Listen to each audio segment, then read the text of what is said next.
ये कहानी है टिकमपुर नाम के एक बेहद शांत और सुंदर गांव की, जहाँ के सीधे साधे लोग मुख्य रूप से खेती बाड़ी करके अपना जीवन बिताते थे।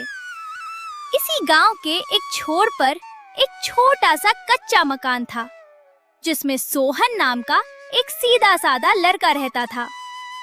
बचपन में ही माता पिता का साया सिर से उठ जाने के बाद सोहन अपने चाचा भगत और चाची विद्या के साथ रहता था। सोहन बहुत ही मेहनती था। वो रोज सुबह जल्दी उठता और गांव के एक ढाबे पर काम करने चला जाता। वहां वो दिन भर मेहनत करके बहुत ही स्वादिष्ट हैदराबादी चिकन बिरयानी बनाता था। सुबह से लेकर देर शाम तक ढाबे की भट्टी के सामने पसीना बहाने के बाद जब सोहन भूखा प्यासा घर वापस लौटता तो उसकी उम्मीद सिर्फ एक रोटी की होती। लेकिन घर पहुंचते ही उसकी चाची विद्या दरवाजे पर आकर खड़ी हो जाती। आ गए आप तो। पहले ये बताओ, आज दिन भर की कमाई के पैसे कहाँ है? जो कमाया है सब मेरे हाथ पर रखो। ये लीजिए चाची जी, ढाबे से जो भी मजदूरी मिली थी सब आपके सामने है। चाची जी, सुबह से बहुत काम किया है, पेट में बहुत तेज भूख लगी है। क्या थोड़ा सा खाना मिल सकता है? खाना? अरे आज का खाना तो कब का समाप्त हो चुका है। अब खाना कल सुबह ही मिलेगा। और वैसे भी तुम तो दिन भर ढाबे पर ही रहते हो। क्या वहाँ पेट भरकर खाकर नहीं आ सकते थे? यहाँ हर वक्त खाने की फरमाइश करने आ जाते हो। सोहन चाहता तो कह सकता था कि वो ढाबे पर सिर्फ दूसरों के लिए खाना बनाता है, खुद के लिए नहीं। लेकिन उसने एक शब्द भी नहीं कहा।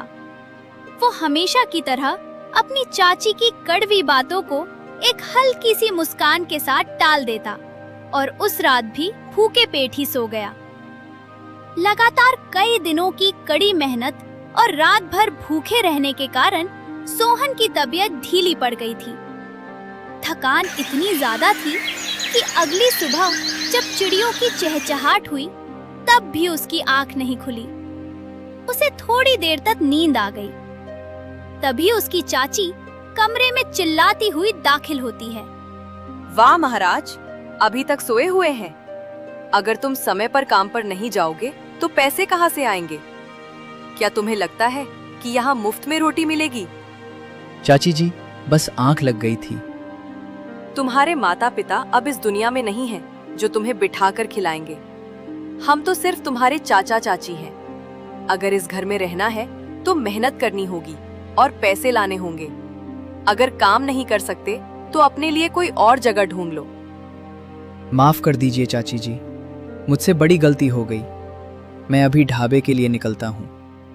चाची की कटु और उल्टी सीधी बातें सुनने के बाद सोहन बिना कुछ कहे सीधा ढाबे की ओर दौड़ पड़ता है। भूख और थकान के कारण उसका शरीर ढीला पड़ चुका था। जब वो ढाबे पर पहुंचता है तो ढाबे का मालिक देरी होने की वजह से उस पर बहुत गुस्सा होता है। वाह सोहन, आज इतनी देर से आ रहे हो? तुम्हें पता है ग्राहक आने वाले हैं और काम अभी तक शुरू भी नहीं हुआ है। माफ कीजिए मालिक, आज मेरी तबीयत बिल्कुल ठीक नहीं है। शरीर में बहुत दर्द हो रहा था, इसलिए आंख देर से खुली और मैं लेट हो गया। बंद करो ये रोज का नाटक। जब देखो तब तुम्हारी तबीयत ही खराब रहती है। काम से बचने के बहाने मत बनाओ।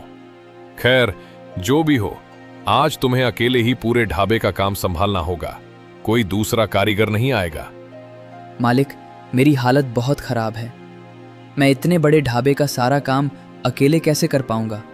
मुझसे नहीं होगा। करना तो पड़ेगा ही। अगर यहां नौकरी करनी है और रहना है तो काम तो करना ही पड़ेगा। अगर अकेले नहीं कर सकते तो अभी के अभी यहां से चले जाओ। मैं तुम्हें नौकरी से निकाल दूंगा। ठीक है मालिक, ठीक है, मैं काम करता हूँ। मुझे काम से मत निकालिए। ठीक है, अब चुपचाप काम पर लग जाओ। मुझे जरूरी काम से बाहर जाना है। मैं सीधे शाम को आऊंगा। शाम तक सारी बिरयानी तैयार होनी चाहिए और बिक्री के एक एक पैसे का हिसाब ठीक ठीक रखना। 1 रुपए की भी गड़बड़ी मुझे मंजूर नहीं। ठीक है मालिक, आप निश्चिंत होकर जाइए, मैं सब संभाल लूंगा। इतना कहकर ढाबे का मालिक वहां से चला जाता है। सोहन अपनी अस्वस्थता और थकावट को भूलकर भारी मन से अकेले ही बिरयानी पकाने की तैयारी में जुट जाता है। उसकी आंखों में बेबसी के आंसू थे, लेकिन पेट की भूख और मजबूरी ने उसे काम करने पर मजबूर कर दिया था। मालिक के जाने के थोड़ी देर बाद सोहन ने हिम्मत जुटाकर अपना काम शुरू किया। बिरयानी बनकर तैयार ही हुई थी कि उसकी सोंधी और लजीज खुशबू पूरे रास्ते में फैलने लगी। तभी एक परदेसी ग्राहक ढाबे पर आता है। वाह भाई, क्या कमाल की खुशबू आ रही है। क्या यहाँ खाने के लिए गरम गरम बिरयानी मिलेगी? जी बिल्कुल साहब, आइए बैठिए, मैं अभी आपके लिए प्लेट लगाता हूँ। सोहन बड़े आदर के साथ उस ग्राहक को हैदराबादी चिकन बिरयानी परोसता है। ग्राहक जैसे ही पहला निवाला खाता है, उसके चेहरे पर संतुष्टि आ जाती है। अरे वाह बेटा, इतनी स्वादिष्ट बिरयानी तो मैंने शहरों के बड़े बड़े होटलों में भी नहीं खाई। वैसे तुम बहुत छोटे लग रहे हो। तुम्हें यहाँ काम करने के कितने पैसे मिलते हैं? साहब, मुझे दिन भर काम करने के सिर्फ 100 रुपये मिलते हैं, और वो भी मैं घर ले जाकर अपनी चाची को दे देता हूँ। 100? और वो भी चाची को दे देते हो? तुम्हारे माता पिता कहाँ हैं बेटा? साहब, मेरे माता पिता इस दुनिया में नहीं हैं। मैं अपने चाचा चाची के साथ रहता हूँ। दिन भर ढाबे पर काम करके जो 100 रुपये कमाता हूँ, सब चाची को दे देता हूँ। लेकिन चाची मुझे हफ्ते में कभी एक बार सुबह खाना देती हैं, तो कभी शाम को, और कभी कभी तो खाना मिलता ही नहीं। अरे रे, इतना जुल्म। वैसे बेटे, तुम्हारा घर कहाँ है? साहब, इसी गांव के किनारे जो छोटा सा कच्चा घर है ना, वहीं मेरे चाचा चाची रहते हैं, और मैं भी वहीं रहता हूँ। कोई बात नहीं बेटे, तुम बहुत मेहनती और ईमानदार हो। हिम्मत मत हारना, ईश्वर पर भरोसा रखो। तुम्हारे अच्छे दिन जरूर आएंगे। मेहनत करते रहो। इतना बोलकर वो परदेसी ग्राहक वहां से चला जाता है। उसके जाने के बाद धीरे धीरे ढाबे पर और भी ग्राहक आने लगते हैं। सोहन अकेले ही सबको खाना परोसता रहता है। देखते ही देखते शाम हो जाती है। शाम होते ही ढाबे का मालिक वापस आता है और गल्ले के पास जाकर खड़ा हो जाता है। हाँ भाई सोहन, आज कितना गल्ला हुआ? कितनी प्लेटें बिकी और कितने पैसे इकट्ठे हुए? पूरा हिसाब दो। मालिक, आज कुल मिलाकर इतनी प्लेटें बिकी हैं, और ये रहे बिक्री के सारे पैसे। एक एक का हिसाब बिल्कुल सही है। ठीक है, ले पकड़ अपने 100 रुपए और अब घर जा। मालिक, आज ढाबे पर कोई दूसरा कारीगर नहीं था। मैंने अकेले ही सुबह से शाम तक इतना सारा काम संभाला है। अगर आप थोड़े से पैसे बढ़ा देते तो बड़ी मेहरबानी होती। वाह, अब तुम्हारी जुबान भी चलने लगी। 100 रुपए से ज्यादा एक नया पैसा नहीं मिलेगा। क्या करोगे इतने पैसों का? मालिक, ये मेरी दिन भर की कड़ी मेहनत की कमाई है। जब मैंने दुगना काम किया है तो हक के पैसे मांगना गलत तो नहीं है। अच्छा, तो तुम मुझे काम सिखाओगे? अगर ज्यादा बहस की तो तुम्हें अभी इसी वक्त नौकरी से निकाल दूंगा। फिर बैठना भूखे। नहीं नहीं मालिक, गलती हो गई। मुझे काम से मत निकालिए, मैं घर जा रहा हूँ। सोहन भारी मन से 100 रुपए लेकर अपने घर की तरफ निकल पड़ता है। लेकिन जैसे ही वो घर पहुंचता है तो देखता है कि वही परदेसी बाबू उसके घर के आंगन में चाचा चाची के साथ बैठे हुए हैं। परदेसी बाबू को अपने घर पर अचानक देखकर सोहन पूरी तरह हैरान और भौचक्का रह जाता है। साहब, आप अचानक हमारे घर कैसे? इससे पहले कि परदेसी बाबू सोहन की बात का जवाब देते, उसकी चाची विद्या चेहरे पर झूठी मुस्कान लाते हुए बीच में ही बोल पड़ती है। अरे सोहन, आओ आओ बेटा, अंदर आओ। देखो तो सही, तुम्हारे ये साहब कितने भले और शरीफ इंसान हैं। ये तुम्हारी इतनी तारीफ कर रहे थे कि क्या बताऊं। चाची जी, तारीफ? पर साहब यहाँ किस लिए आए हैं? सुनो मेरी बात ध्यान से। साहब चाहते हैं कि तुम इनके साथ इनके शहर वाले बड़े घर चलो। तुम्हें वहाँ 1 साल के लिए इनके यहाँ काम करना होगा। और जानते हो, इसके बदले ये मुझे पूरे 50,000 रुपए नगद दे रहे हैं। खबरदार, जो तुमने मना किया तो चुपचाप हाँ कह दो।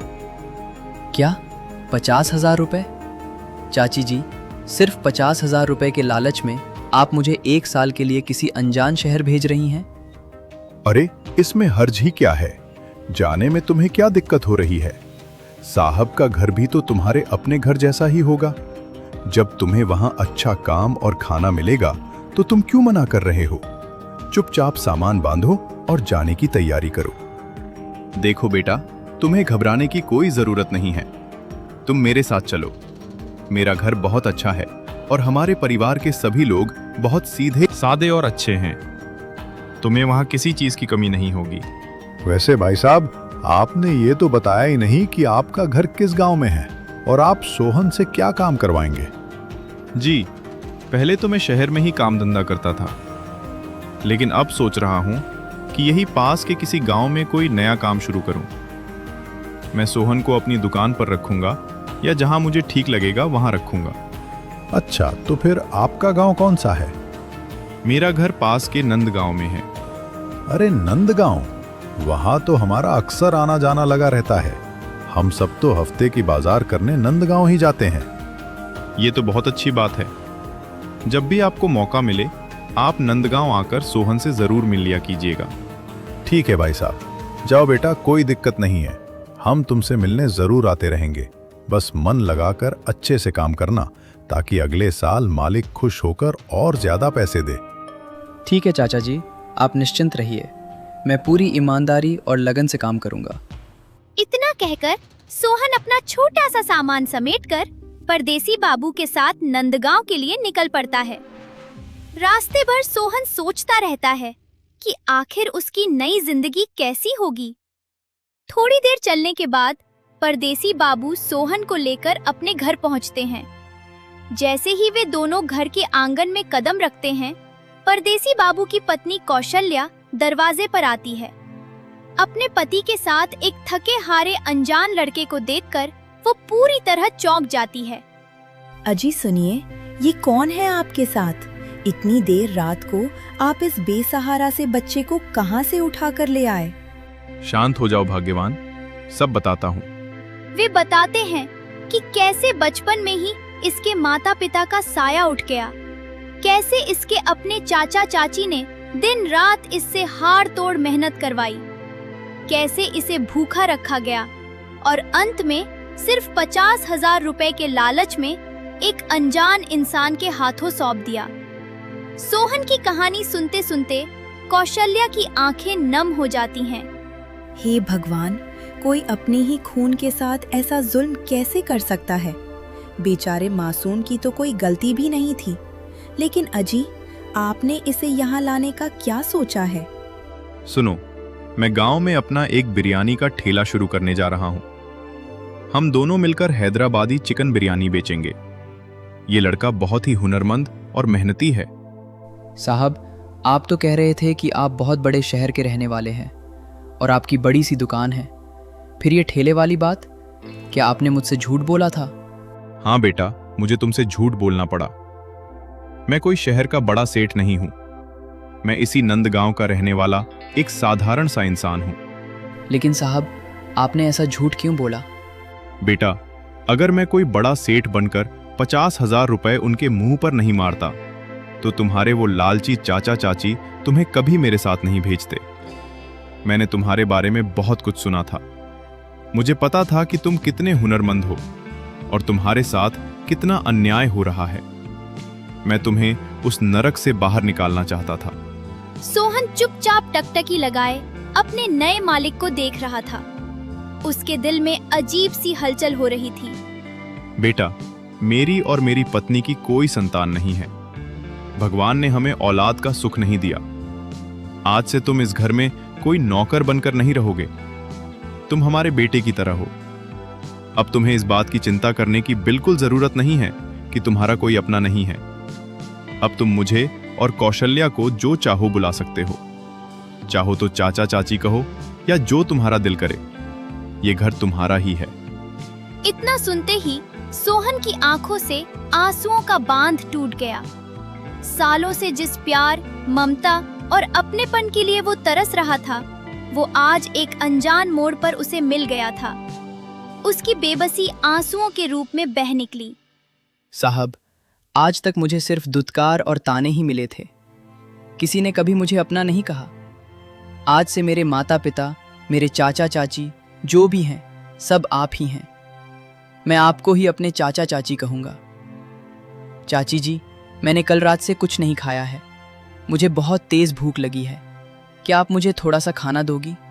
सोहन का ये भावुक रूप देखकर कौशल्या का दिल भी पसीज गया।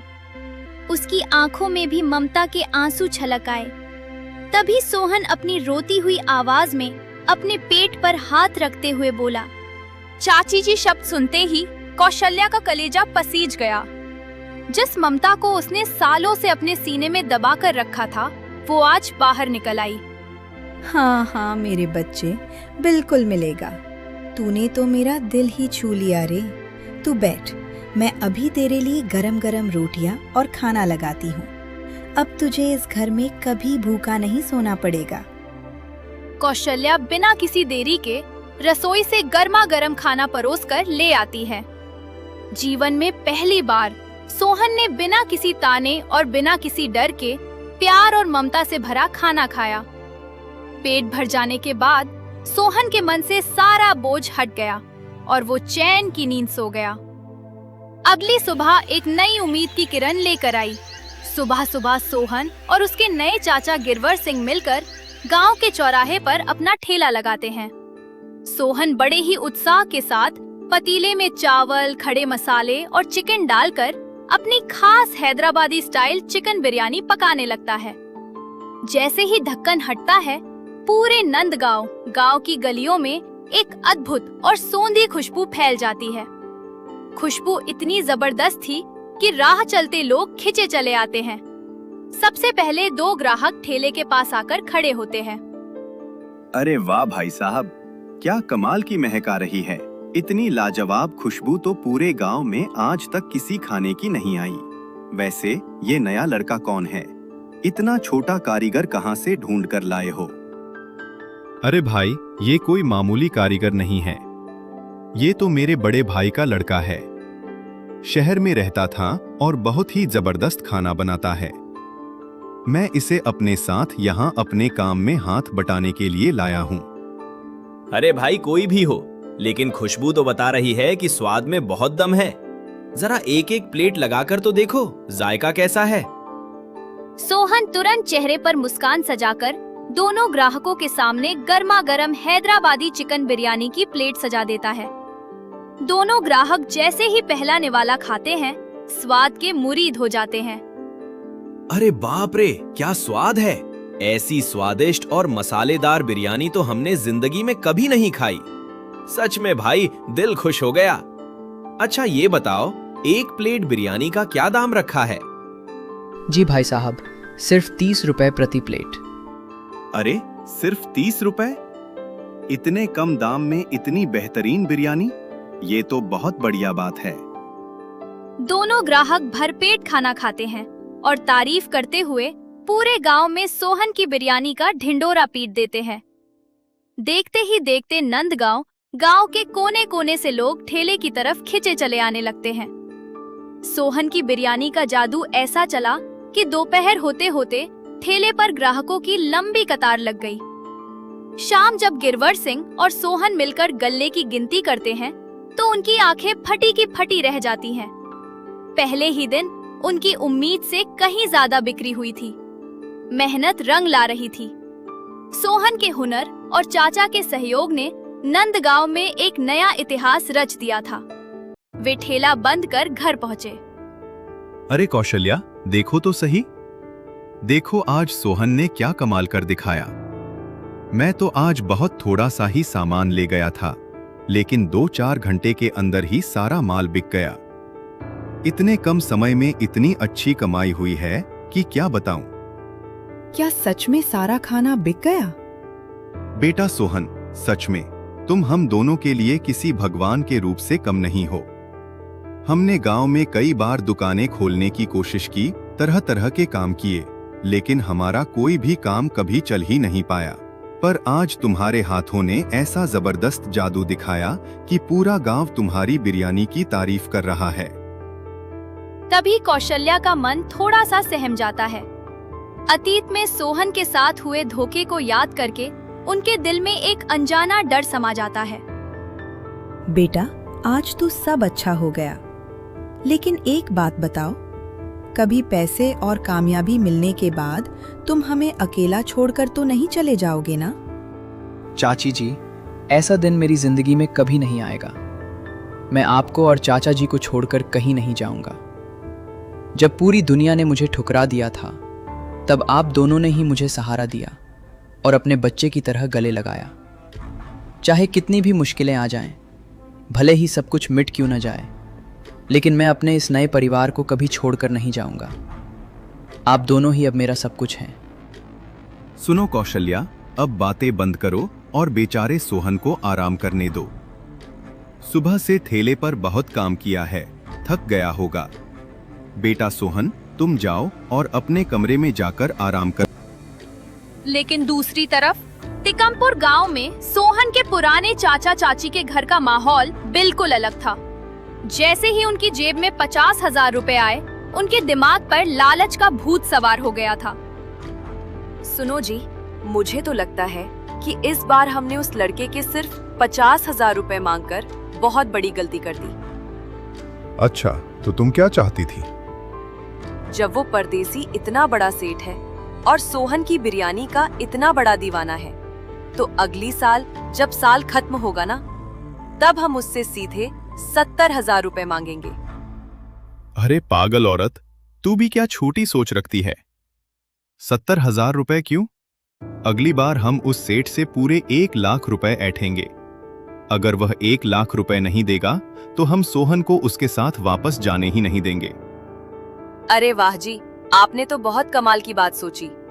अगर वह 1 लाख रुपए दे देगा, तो हमारे मजे ही मजे आ जाएंगे। फिर तो हम बिना कुछ काम किए आराम से अपनी जिंदगी गुजारेंगे।